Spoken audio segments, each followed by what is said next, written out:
The internet renders auditors unnecessary. The claim here goes, can't you just use blockchain or grant limited access to everyone, to your customers, to avoid paying for an audit? So my response here would be to acknowledge technology is growing more automated every day. In compliance, this has looked like bringing the trust closer to the person asking the questions, basically eliminating the middleware.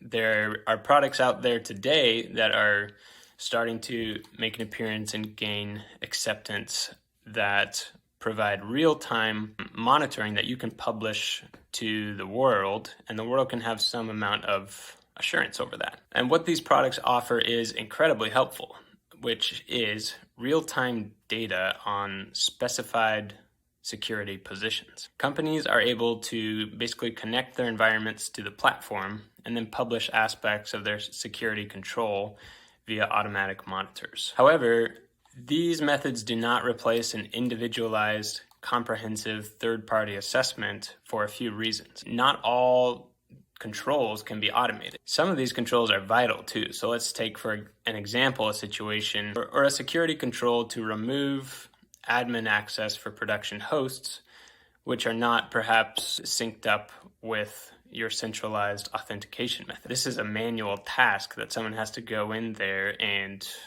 remove these users or change passwords or whatever it be. And that's very difficult to monitor in an automated way.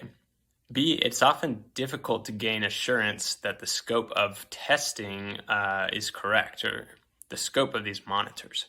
How does a user trying to evaluate this company know that all the correct assets or networks were configured to begin with? An audit report can be helpful here if done correctly because the testing is performed for a specific system scope defined in the report. C, the level of transparency into the ratings or monitors is often difficult to ascertain.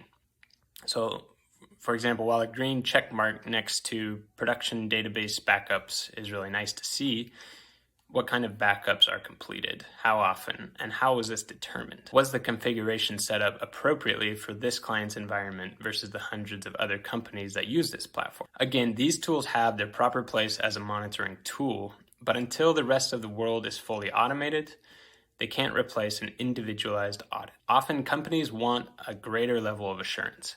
They want to know that all the appropriate assets were included in the scope of testing.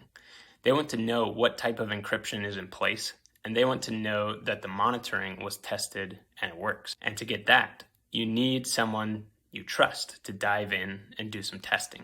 You need an auditor.